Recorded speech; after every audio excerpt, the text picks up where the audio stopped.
6회입니다. 여섯 번째 5학년 국어입니다. 자, 52쪽부터 5학년 국어 시작해 보도록 하죠. 여기 있네요. 자, 52쪽 글을 요약해요. 글을 줄여 쓰고 중요한 것만 골라 쓰는 걸 요약한다라고 하죠. 자, 5학년 거 맞네요. 과일 카드 놀이 방법을 딱 치니까 여기에서 펼친 카드 가운데서 같은 과일이 5개가 되면 재빨리 종을 치는 이 방법으로 한다고 했어요. 그래서 1번에 민우가 맞습니다. 자, 2번에 이렇게 설명하는 글을 읽으면 좋은 점이 있어요. 필요한 정보를 얻을 수 있고 일의 방법과 규칙을 알 수 있고 자세히 설명을 보고 알 수 있는데 제안하는 내용이라든지 차례를 바꾼다든지 하는 것은 할 수 없습니다. 자, 3번 가보도록 하죠. 자, 여기에서 다보탑, 석가탑을 설명하고 있는데 공통점은 같은 점이에요. 자, 같은 점이 뭐였냐 보니까 여기 나오는데 둘 다 통일 신라 시대에 만들었다. 이런 거 나오고 있죠? 자, 이렇게 이런 내용들이 먼저 나오고 있고요. 그 다음에 여기에서 보면 중심 문장은 뭐냐면은 기억입니다. 기억. 중심 문장이라는 거는 나머지 모든 문장을 대표하는 중요한 문장이 중심 문장이에요. 대표하는 거예요. 대표하는 거. 자, 그래서 중심 문장 기억. 자, 공통점은 국보로 지정됐다. 통일신라 시대에 만들어졌다. 라는 거고요. 자, 공통점과 차이점을 비교와 대조라고 합니다. 넘어갈게요. 자, 직업에 따라 옷 색깔이 다른 이유는 일을 하는데 도움이 되기 때문에 그렇습니다. 자, 그래서 의사나 간호사, 법관, 군인 이런 내용들이 나오고 있었는데 예전에는 화학무기 때문에 잘 안 보여서 강한 원색의 군복을 입었다고 합니다. 요즘에는 주변 환경과 비슷한 걸 입어요. 자, 그래서 6번의 정답은 2번. 일할 때 도움이 됩니다. 이 내용이었고요. 알맞지 않은 것은 이 내용 약사, 요리사, 뭐 노란색 이런 내용 나오지 않았습니다. 그 다음으로 가볼게요. 자, 8번에서 자, 여러 가지 직업에 따른 옷의 색깔에 대해서 쭉쭉쭉 열거를 하고 있어요. 설명을 쭉 하고 있어요. 자, 그 다음에 이어주는 말 한번 볼게요. 여기서 보면은 내용 앞뒤 내용을 보고 자연스러운 걸 골라보면 되는데 친구와 싸웠다. 그래서 기분이 좋지 않다. 괜찮죠? 늦잠을 잤다. 그리고 학교에 지각하지 않았다. 이건 좀 이상하지 않아요? 그러나 늦잠을 잤는데 그러나 반대 내용이죠. 늦잠을 자면 보통은 결과가 어떻게 돼요? 지각을 하잖아요. 근데 원래 보통의 결과가 아니라 반전이 일어났죠. 반전이 일어나면 그러나 자 나는 달리기를 잘한다. 수영은 잘하지 못한다. 반대 내용일 때는 그러나가 맞습니다. 그래서 나번은 틀렸어요. 자, 10번 보겠습니다. 그래서가 들어가는 부분은 여기죠. 그래서 결과. 여기서는 원인이 나오고요. 여기는 결과가 나옵니다. 아이스크림을 너무 많이 먹어서 그래서 그 결과로 배탈이 난 거죠. 자, 다음으로 가볼게요. 자, 넘어가 보도록 하겠습니다. 여기에서 보니까 그림가의 아이가 뭐 했어요? 박물관에서 그 유물에 대한 설명을 읽고 있습니다. 자, 이렇게 그런 설명하는 글을 읽어보면 어떤 도움이에요? 어떤 일을 할 때 차례를 알 수 있다. 자, 나 그림에 대한 거네요. 차례를 알 수 있죠? 설명하는 글. 요거 요렇게 적고 그 다음에 요렇게 적고 이런 걸 알 수 있어요. 자, 그 다음에 여기 얼마인지 관람료가 얼마인지가 나오고 있죠. 나오나요? 무료래요. 쉬는 날은 이렇게 쉬는 날 이렇게 쉬는 날 여기 나오죠. 그다음 관람 시간 이렇게 나오죠. 나머지 관람 순서라든지 예약 방법에 대해서 나오지 않았네요. 자, 그 다음으로 가볼게요. 여기 보니까 다보탑 얘기가 또 나왔는데 다보탑은요 장식이 화려했대요. 그쵸? 다보탑은 장식이 많이 화려하고요. 그 다음 석가탑은 단순하고 세련됐어요. 좀 다르죠? 그 다음에 돌을 탁 쌓아서 균형이 있는 모습이 자랑스럽다. 이렇게 나왔고요. 자, 그래서 4번으로 가보니까 가는요, 비교와 대조를 사용했습니다. 공통점, 차이점. 그 다음에 나는 열거를 썼어요. 탑들이 여러 가지 탑들을 쭉쭉쭉 나열을 했습니다. 자, 그래서 여기서 장식이 많고 화려한 거 다보탑. 다라고 쓰고 단순하고 세련됐다. 이러면 석가탑. 3층으로 쌓아 올리고 균형이 있다. 석가탑입니다. 자, 6번으로 가서 피사의 사탑은요. 군사 목적으로 만들어진 건 아니었어요. 종교 목적으로 만들어졌다고 합니다. 찾아보면 나와요. 자, 그 다음에 여기서도 쭉쭉 나오는데 예전에는 강한 원색의 군복을 입었다면 오늘날에는 대부분 주변 환경과 구별하기 힘든 비슷한 색을 입습니다. 헷갈리라고 사람인지 아닌지 헷갈리라고. 그래서 자, 여러 가지 특징을 나열했죠. 나열해서 열거법을 썼어요. 자, 그래서 직업하고 옷 색깔의 관계를 설명을 해주고 있습니다. 자, 8번으로 갈게요. 자, 기역의 얘는 뭐냐면은 고유한 색깔의 옷을 입었다라고 했는데 지금 운전사에 대한 내용은 전혀 안 나왔기 때문에 4번이 정답이고요. 그 다음에 예전의 군인과 이거 뭐해서 5번이었죠. 5번.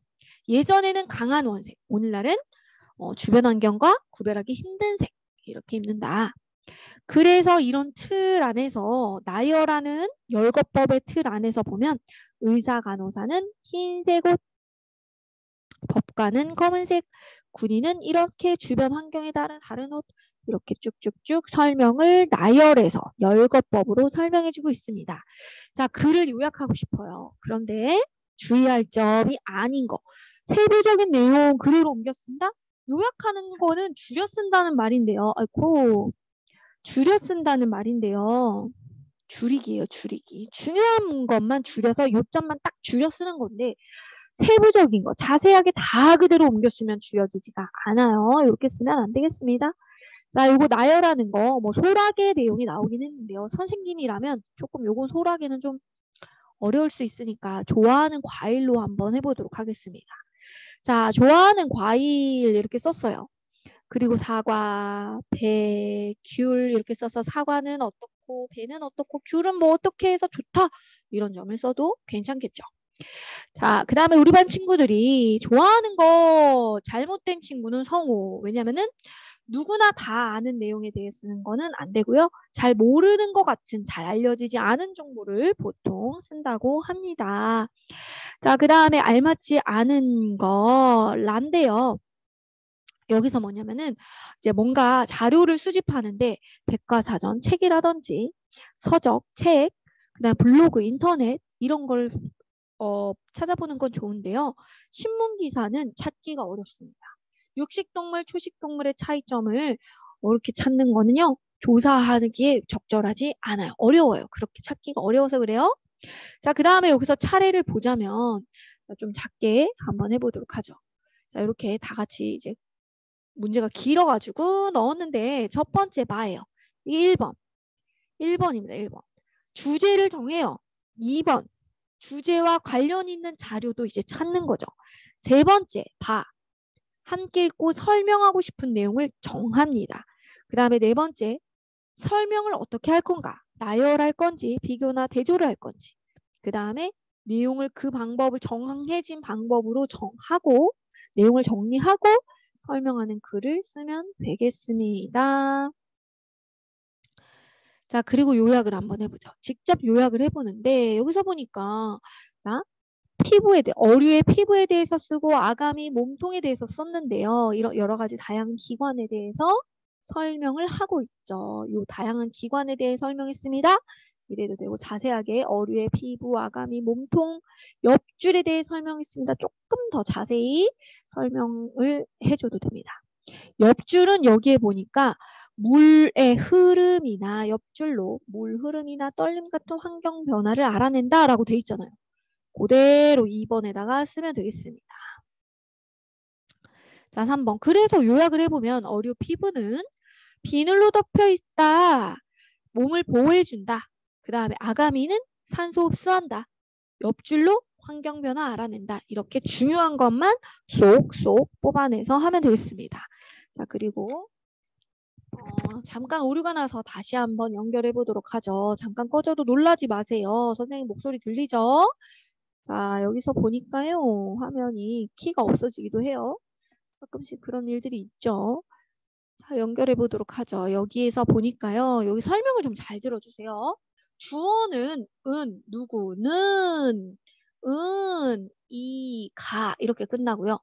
자, 서술어는 어떤 것을 풀이하는 말이라서 다자로 끝납니다. 동작이에요. 그 다음에 동작이 대상이 되기 때문에 무엇을, 뭐를 이렇게 해석이 이렇게 나타내져 있는 부분이 목적어입니다. 그래서 를 이라고 돼 있는 사과를 동작의 대상이 되고 있기 때문에 목적어라고 합니다. 자, 그 다음에 알맞지 않은 것은 4번인데요. 다발짓기는 뭐냐면 그룹을 만드는 거예요. 묶어주는 거예요. 그런데 목적을 생각하지 않는다. 목적을 생각을 해야 됩니다. 목적을 생각해서 같은 목적이 있는 것끼리 다발짓기를 하는 거죠. 다발이라는 거는 같은 곳을, 같은 공통점을 묶는 거예요. 자, 그 다음에 아버지께 선물을 드렸다 그랬는데 아버지라는 대상이 나오기 때문에 이것은 높임 표현을 써야 돼요. 자, 그리고서 요거를 꼭 잘 보세요. 호응 관계 보겠습니다. 자, 시간을 나타내는 말이 나와요. 내일, 어제 이렇게 하면은 내일은 앞으로의 할 일이기 때문에 할 거야, 갈 거야 이렇게 이런 표현과 같이 써야 되고요. 높임의 대상이 누구냐? 존댓말을 써야 되죠. 그러면은 주셨다. 할머니께서 떡을 줬다, 주었다 이러면은 반말이 되잖아요. 안 됩니다. 자, 그 다음에 동작을 당하는 주어, 동생이 업어준 게 아니라 업힌 거죠. 그래서 업혔다 이렇게 표현을 해줘야 돼요. 서술어랑 호응 관계를 이루어야 합니다. 자, 몇 가지 구분이나 요소들을 모아서 일정하게 전체를 이거예요. 이거 구성입니다. 몇 가지 요소들을 모아서 구성을 하는 거예요. 뭔가 나열법으로 구성을 한다든지. 자, 지우는 은수에게 배운 비법으로 비법이 뭐예요? 비법이 있다. 그러면은 옆에 나올 줄 알았는데 안 나왔네. 아, 여기 있네. 여기 있네. 비밀리에. 은수가 비밀로 알고 있었던 거를 공개해 준 거죠. 비법으로 떡볶이를 만들었다. 도전하는 거는 맞서는 거야. 어떤 기록 경신에 대해서 맞서는 거야. 도전을 했다. 처음으로 산 정상에 오르는 도전을 했다. 챌린지 했다. 도전했다. 그 다음 민서가 바구니에 있는 쌀을 한 움큼 이런 뜻이에요. 자, 그래서 또 한 번 이게 중요하다고 했는데 어제 갔다죠. 어제 갈 거다 그러면 이상한 거예요. 아버지께서 찍어 주셨다. 좋은데요. 높임 표현 써야 되고 마을 풍경이 본다 이러면 안 되죠. 보였다죠. 그래서 똑같이 내일 그랬으니까 갈 거다. 그 다음 바다가 보인 거죠. 보였다. 바다가 보았다 그러면 안 되지. 바다가 눈이 없잖아요. 자, 이런 거 호응되는 표현들도 좀 잘 챙겨주세요. 수고했어요.